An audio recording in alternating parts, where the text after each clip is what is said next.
Selamat siang pemirsa, Berita Nusantara kembali menyapa Anda pada hari ini. Sejumlah berita aktual akan kami sajikan untuk Anda. Bersama saya Haifatun Nisa, inilah Berita Nusantara selengkapnya.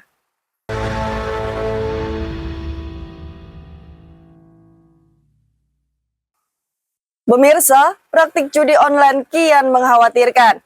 Kepala Pusat Pelaporan dan Analisis Transaksi Keuangan atau PPATK menyebut catatan jumlah deposit judi online di Jakarta pada tahun 2024 mencapai lebih dari 3 triliun. Pernyataan tersebut diungkap oleh Kepala PPATK, Ivan Yustiavandana saat penandatanganan MOU dengan pemerintah Provinsi DKI Jakarta di Balai Kota Jakarta pada Rabu 23 Juli lalu. Selain menyampaikan jumlah deposit, Ivan juga menyebut bahwa transaksi judol di Jakarta terdapat sebanyak 17,5 juta kali transaksi. Selain itu, Ivan juga menyampaikan bahwa jumlah pemain judol di Jakarta sebanyak lebih dari 600.000 orang. Menindaklanjuti hal tersebut, Gubernur DKI Jakarta Pramono Anung mengaku bahwa pihaknya telah memerintahkan Inspektorat DKI untuk meminta data ke PPATK terkait dengan ASN DKI yang bermain judol. Pramono juga mengatakan bahwa ASN yang kedapatan bermain judol akan dilakukan pembinaan, salah satunya dengan tidak memberikan kesempatan promosi kepada ASN yang terlibat. Selain itu, Pramono juga mengakui bahwa para pemain judol hanyalah korban. Java TV melaporkan. Langkah strategis diambil pemerintah untuk kemandirian farmasi nasional. Laboratorium farmasi di bawah naungan ketiga Matra TNI direncanakan akan dilebur dan menjadi satu farmasi pertahanan negara yang memproduksi obat. Menindaklanjuti rencana tersebut, Menteri Pertahanan Syafri Syamsuddin mengatakan bahwa obat-obatan yang diproduksi tersebut nantinya akan didistribusikan ke Kopdes Merah Putih. Syafri juga memastikan bahwa produksi obat akan mengikuti regulasi yang diberikan oleh BPOM. Selain itu, dalam keterangan yang ia sampaikan usai penandatanganan kesepakatan dengan BPOM di kantor Kemhan Jakarta pada Selasa 22 Juli lalu, Syafri menyampaikan rencana tersebut berasal dari mahalnya harga obat, sehingga Kemhan berencana untuk memproduksi obat murah lalu turun menjadi obat gratis yang diperlukan bagi rakyat. Syafri juga menjelaskan, saat ini produksi obat di laboratorium TNI sudah mulai berjalan, serta hasilnya sempat dihibahkan ke Kopdes Merah Putih. Selanjutnya produksi massal akan dilakukan dalam beberapa waktu ke depan. Di akhir, Syafri mengatakan bahwa obat ini memiliki harga yang jauh lebih murah dari obat yang beredar di pasar. Kepala BPOM Taruna Ikrar mengatakan bahwa pihaknya akan membuat sertifikat bagi laboratorium TNI yang memproduksi obat-obatan. Java TV melaporkan. Pemirsa, asap kebakaran hutan dan lahan dari Riau menuai keprihatinan lintas negara. Menteri Koordinator Bidang Politik dan Keamanan Menko Polkam, Budi Gunawan, mengatakan bahwa Presiden Prabowo Subianto meminta agar kebakaran hutan dan lahan di Provinsi Riau menjadi perhatian serius. Pernyataan tersebut disampaikan imbas asap karhutla dari Riau yang mulai dirasakan oleh negara tetangga, yakni Malaysia dan Singapura. Pernyataan tersebut diungkap oleh Budi Gunawan saat mengikuti rapat penanganan karhutla melalui Zoom dengan Menteri Kehutanan, Menteri Lingkungan Hidup, Kepala BNPB, Pangdam 1 Bukit Barisan, Gubernur Riau, BMKG, serta Kapolda Riau pada Rabu 23 Juli lalu. Dalam rapat tersebut, Budi mengatakan bahwa negara Malaysia dan Singapura telah mengalami dampak dari karhutla. Tidak hanya itu, kedua negara tersebut juga menyampaikan keprihatinan mereka melalui jalur diplomatik. Selain itu, Budi juga menyebut bahwa wilayah di Malaysia saat ini tercatat memiliki kualitas udara yang buruk. Buntut dari hal tersebut, Budi menegaskan bahwa karhutla harus ditangani dengan baik, terlebih di Provinsi Riau yang situasinya telah mencapai tingkat darurat karhutla. Java TV melaporkan. Indonesia terus melobi Amerika Serikat agar komoditas unggulan seperti CPO, coklat dan kopi tak dikenai bea masuk. Menteri Perdagangan Budi Santoso mengatakan bahwa pemerintah Indonesia tengah melakukan negosiasi dengan Amerika Serikat agar sejumlah komoditas utama Indonesia bebas tarif impor. Ketiga komoditas utama tersebut antara lain ekspor minyak kelapa sawit atau CPO, coklat, dan kopi di hadapan para awak media saat berada di Jakarta, Rabu 23 Juli lalu. Budi menegaskan bahwa Indonesia saat ini tengah melakukan proses negosiasi terkait dengan produk yang diekspor ke Amerika supaya tidak dibebankan tarif atau 0%. Selain itu, Budi menyebut bahwa tidak semua produk Amerika Serikat bisa masuk ke Indonesia tanpa adanya hambatan tarif serta non-tarif. Budi menyebut bahwa rincian komoditas yang bebas tarif serta tidak bebas tarif akan tercantum dalam kesepakatan dua negara. Sebelumnya, AS menetapkan tarif sebesar 19% terhadap produk asal Indonesia yang masuk ke Amerika Serikat. Hal tersebut diumumkan oleh Presiden Amerika Serikat, Donald Trump pada Selasa 22 Juli waktu Amerika. Java TV melaporkan. DPR mulai bersikap tegas terhadap proses pemindahan ibu kota. Ketua Komisi 2 DPR Rifki Nizami Karsayuda menegaskan bahwa pihaknya menjadwalkan untuk memanggil otorita IKN guna membahas pemindahan ibu kota dari Jakarta ke Kalimantan Timur. Ibu kota Nusantara belakangan menjadi sorotan, terutama perihal kesiapan IKN untuk menjadi ibu kota baru dalam beberapa waktu mendatang. Buntut dari hal tersebut, DPR melalui Komisi 2 mengatakan bahwa pihaknya akan memanggil otorita IKN dalam sebuah rapat. Direncanakan bahwa rapat pembahasan kesiapan IKN akan digelar usai masa reses DPR RI yang dimulai pada 25 Juli hingga 15 Agustus. Ketua Komisi 2 Rifki Nizami Karsayuda menegaskan bahwa rapat ini dilaksanakan untuk menegaskan kesiapan IKN menjadi ibu kota negara yang aktif. Selain itu, pemanggilan otorita merupakan respon dari berbagai usulan yang muncul, termasuk gagasan agar kantor BUMN dapat menempati IKN dahulu. Selain itu, Rifki Nizami juga mengangkat dana ratusan triliun rupiah yang dikeluarkan untuk pembangunan IKN. Oleh karena itu, pemanggilan atau rapat ini penting sehingga DPR mendapatkan kejelasan serta percepatan dalam pemanfaatan IKN. Selain itu, di akhir Rifki Nizami turut menyebut bahwa infrastruktur di IKN sudah cukup memadai untuk menampung sebagian aparatur negara. Java TV melaporkan. Langkah Presiden Prabowo dalam merevisi aturan devisa hasil ekspor mendapat apresiasi. Ketua Komisi 11 DPR RI, Muhammad Misbahun, menilai bahwa Prabowo telah menggulirkan kebijakan patriotik dalam memperkuat perekonomian nasional. Hal tersebut disampaikan oleh Misbahun kepada wartawan pada hari Kamis 24 Juli. Misbahun menanjung bahwa pemerintahan Prabowo sangat patriotik dalam memperkuat struktur ekonomi nasional. Sebagai tambahan informasi, sanjungan tersebut diberikan usai Prabowo melakukan revisi peraturan pemerintah atau PP yang mengatur devisa hasil ekspor. Politisi Golkar tersebut juga menegaskan bahwa revisi PP tersebut merupakan upaya memperkuat cadangan devisa nasional. Misbahun berpendapat bahwa aturan tersebut bersifat fundamental terhadap kekuatan ekonomi nasional yang diukur dari cadangan devisa. Selanjutnya, Misbahun mengingatkan bahwa pembiayaan pengelolaan SDA tidak mudah, sehingga seringkali pengelolaannya terikat dengan perbankan luar negeri. Di akhir, Misbahun menekankan bahwa pentingnya ketentuan baru DHE juga diimbangi oleh kebijakan yang memberikan dampak ekonomi kuat terhadap sektor real. Java TV melaporkan. Istana akhirnya angkat bicara terkait isu transfer data dalam kesepakatan dagang dengan Amerika Serikat.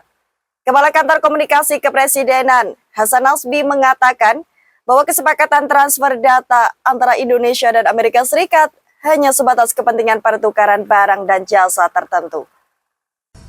Lebih lengkap, Hasan menegaskan bahwa kesepakatan transfer data yang menghebohkan masyarakat merupakan bagian dari kesepakatan tarif impor. Oleh karena itu, data yang diminta nantinya hanya sebatas barang dan jasa tertentu. Saat berada di Istana Kepresidenan Jakarta, Rabu 23 Juli, Hasan menegaskan bahwa tujuan pertukaran data tersebut merupakan keperluan manajemen strategi. Hasan mencontohkan bahwa ada barang tertentu seperti produk kimia yang seharusnya menjadi bahan baku pupuk namun malah digunakan menjadi bom. Hasan juga menambahkan bahwa perdagangan barang memerlukan adanya transparansi data yang jelas. Tidak hanya itu, Hasan menekankan bahwa sebuah barang bisa menjadi manfaat namun juga ancaman, sehingga diperlukan data pembeli dan penjual yang jelas. Hasan membantah bahwa data tersebut berkaitan dengan data pribadi. Menurutnya, pemerintah Indonesia memiliki Undang-Undang Perlindungan Data Abadi. Java TV melaporkan. Menghadapi ancaman banjir impor dari Amerika Serikat, pemerintah menyiapkan berbagai strategi. Kementerian Perdagangan memastikan langkah antisipatif telah disusun. Pernyataan tersebut disampaikan oleh Budi menyusul kesepakatan dagang terbaru kedua negara. Salah satu poin kesepakatan yang disorot adalah penghapusan tingkat komponen dalam negeri atau TKDN dan sertifikasi halal bagi produk asal Amerika Serikat. Menyikapi hal tersebut, Budi saat berada di Pusat Grosir Cililitan, Jakarta Timur, Rabu 23 Juli mengatakan bahwa strategi yang akan dilakukan pemerintah yakni pertama, meningkatkan daya saing produk dalam negeri, dan kedua, menggerakkan kegiatan ekonomi masyarakat. Selain itu, Budi juga menambahkan strategi lain, yakni memperluas pasar ekspor Indonesia selain ke Amerika Serikat. Hal tersebut dilakukan agar ekspor Indonesia tidak selalu bergantung kepada Amerika Serikat, terutama di tengah kompetisi global yang semakin ketat. Di akhir, Budi mengungkapkan strategi lainnya, yakni menarik investasi asing agar mendukung kapasitas ekspor di Indonesia.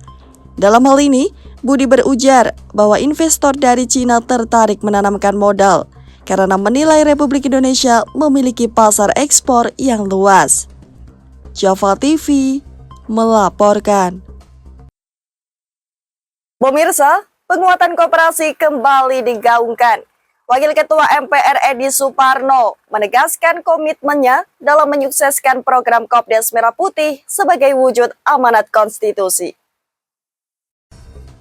Komitmen tersebut disampaikan oleh Edi saat menghadiri pengukuhan dan penyerahan dokumen pendirian Badan Hukum Koperasi Merah Putih Kota Bogor yang dilaksanakan di Aula Profesor Abdullah Siddiq, Universitas Ibnu Khaldun, Rabu 23 Juli lalu. Dalam keterangannya, Edi menegaskan bahwa amanat koperasi tertuang dalam Undang-Undang Dasar 1945, Pasal 33 Ayat 1. Selain itu, Edi juga mengatakan bahwa Kopdes Merah Putih merupakan implementasi dari konsistensi Presiden Prabowo dalam menjalankan kebijakan ekonominya. Sementara itu, untuk menjamin keberhasilan koperasi, Edi menekankan penguatan dalam 3 aspek, yakni melalui modal usaha dengan rencana bisnis yang jelas, transparansi, serta akuntabilitas dengan dukungan SDM profesional dan berkualitas. Di akhir, Edi mengatakan bahwa koperasi merupakan tanggung jawab bersama untuk memastikan agar koperasi sejalan dengan mewujudkan keadilan sosial dan kesetaraan. Java TV melaporkan. Dari Kediri, pemirsa, pemerintah Kabupaten Kediri melalui Dinas Perikanan menggelar acara Kediri Aquatic 2025 serta kontes ageng-agengan lele di Convention Hall Simpang 5 Gumul. Kegiatan ini merupakan upaya promosi potensi perikanan, khususnya ikan lele, yang menjadi komoditas unggulan daerah. Kepala Dinas Perikanan Kabupaten Kediri, Nur Hafid, menyampaikan bahwa tujuan dari penyelenggaraan Kediri Aquatic 2025 adalah untuk meningkatkan pamor dan daya saing ikan lele Kabupaten Kediri di kancah nasional. Tak hanya itu, Kabupaten Kediri juga diklaim sebagai sentra benih ikan lele terbesar di Indonesia. Produksi benih ikan lele di daerah ini mencapai 17 miliar ekor per tahun. Menurut Nur Hafid, melalui event ini, pesan yang ingin disampaikan adalah agar masyarakat semakin gemar mengkonsumsi ikan, khususnya ikan lele yang mengandung protein tinggi dan mudah diolah menjadi berbagai hidangan harian. Selain itu, Kepala Dinas Perikanan Kabupaten Kediri Nur Hamid menyebut bahwa ikan lele merupakan hidangan murah, enak, serta sangat mudah diolah. Tidak hanya itu, hidangan lele bisa untuk dikonsumsi sendiri maupun dijadikan produk olahan untuk usaha UMKM. Tapi yang paling penting stunting itu bukan tubuh yang kecil, tapi yang penting adalah sehat dan bisa cerdas. Bapak Ibu sekalian, kami sampaikan bahwa Kediri Aquatic 2025 ini kami mencoba mengadakan beberapa kegiatan. Yang pertama adalah edukasi gemar makan ikan, kemudian yang kedua berusaha ikan hias, karena ini merupakan bisa untuk mencegah stunting. Ya. Jadi kalau ingin tidak stunting, maka anak-anak ini harus kita beri konsumsi ikan, produk ikan itu minimal 1 minggu 2 kali. Kemudian yang kedua, untuk pikiran jernih, senang, maka kita harus melihat ikan hias. Gitu. Jadi kalau kita makan tapi pikirannya nggak jernih, nggak senang, itu juga akan mengakibatkan pikiran kita akan lebih memikirkan sesuatu sehingga produktivitas maupun kesehatan kita akan turun.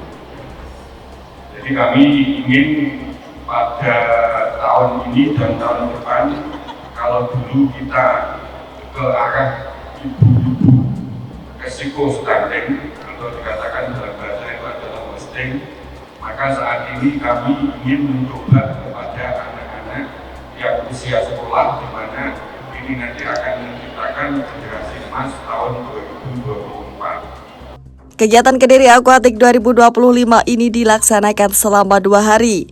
Pada hari pertama, diselenggarakan pameran dan bazar produk perikanan, sosialisasi gemar ikan atau gerakan memasyarakatkan makan ikan, serta demo memasak dengan menu olahan lele yang dikemas dalam tajuk Lele Bites. Demo masak ini menghadirkan Chef Ines, finalis MasterChef Season 12. Di hari kedua digelar kontes ageng-agengan lele yang menampilkan ikan lele dengan ukuran dan kualitas unggul. Tak hanya itu, acara ini juga diselingi BIMTEK, bimbingan teknis dan kontak bisnis untuk memperkuat jaringan usaha perikanan. BIMTEK tersebut mengangkat tema inovasi dan teknologi pemasaran perikanan yang diikuti oleh pembudidaya lele dari dalam maupun luar Kabupaten Kediri. Adanya kegiatan ini diharapkan dapat meningkatkan daya saing produk perikanan Kabupaten Kediri, serta menumbuhkan minat masyarakat untuk terlibat aktif dalam usaha perikanan. Ahmad Ion, Java TV, melaporkan. Baik pemirsa, informasi tadi sekaligus menjadi penutup perjumpaan kita hari ini. Saya Hefatunisa dan segenap tim redaksi yang bertugas pamit undur diri. Selamat siang, salam berita Nusantara.